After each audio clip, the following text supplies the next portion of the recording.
This week marks 20 years since Hurricane Katrina forever changed New Orleans. Levees meant to hold the water back could not withstand the storm's strength, leading to catastrophic flooding. More than 1,300 people died. Some 60,000 more were rescued from their homes in the days that followed.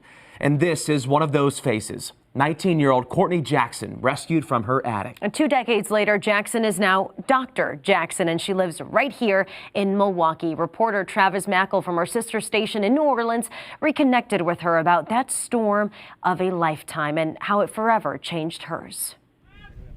The boat rescues across the city following Hurricane Katrina making landfall were daring.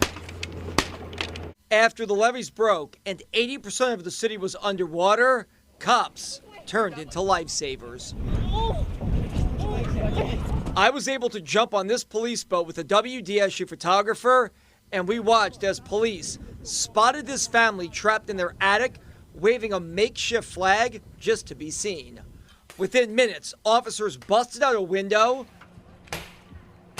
and a teenage girl emerged. You gotta do it. Wet, scared, and unable to swim. There you go. They tossed her a life jacket, and she made it aboard. So I was gonna die because the water came in so fast. Thank you. All right. Like so many people back then, we asked her for her name. Say your name and spell it for me. Courtney, Courtney. What's your last name? Jackson, Jackson. That was then. This is now. I'm Dr. Courtney Jackson, and I survived Hurricane Katrina. 20 years after living through life-changing devastation, Courtney is a practicing endodontist in Milwaukee, blazing a successful career in dentistry on the strength she learned back in August 2005. Yeah, it's just crazy. Like I said, Katrina, that was the hardest thing. I've been through a lot of hard things and a lot of hard exams, and that's like the icing on the cake at this point. But I'm just grateful to be alive. I'm grateful to be, walking in my purpose, because obviously there must be a reason that I'm here, because otherwise there has to be a purpose, a greater purpose of why I'm here and why I'm a dentist, why I'm in Wisconsin. It has to be a greater purpose. So I'm grateful, I'm happy, I'm blessed. But yes, to answer your question, Hurricane Katrina definitely was one of the hardest, if not the hardest thing that I've ever experienced in life. Like so many of us, Courtney never imagined Katrina would be so bad.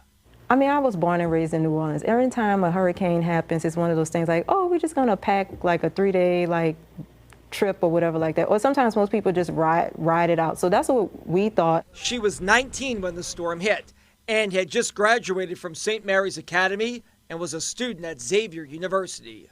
She ended up at her grandmother's home in Gentilly, and after the storm passed, the levees broke. And so I didn't think it would be this catastrophic. It was just eye-opening, because at one point there was just no water, and then all of a sudden the water was just rushing in like everywhere, and just like, oh, what to do with this? So, I knew that I had to be quick thinking and quick acting on my feet. And was like, okay, what can I do to try to at least help my family? So that's why I decided to try to get in the attic and be able to talk or communicate with someone that was directly across the street. Like if anyone was coming to, rescue, that they knew we were over here. Because if the people across the street from my grandmother's house, if they didn't know we were there, I don't think we would have survived. But they were spotted and rescued, and the video seen around the world.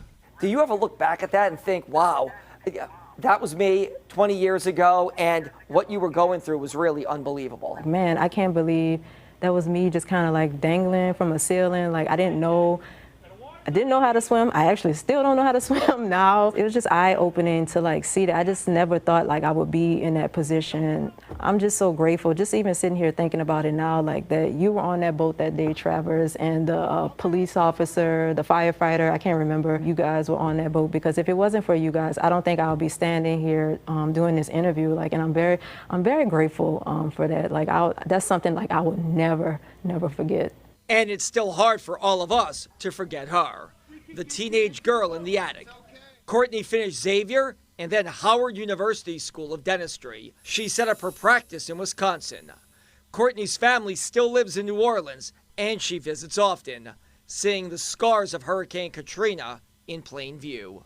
But just overall, just like some of the devastation that I still kind of see in some of the different neighborhoods, it really, really, really makes me sad. Like, because I don't know, I miss New Orleans like before Katrina. Like, it's like the pre-Katrina, then post-Katrina. So it's just very different every time I go there. And it just makes me sad a little bit. It makes me long for how things used to be. But we can't go back, and the city continues to try and recover, even 20 years later. And as we approach the deadly anniversary, Courtney admits she'll be filled with emotion.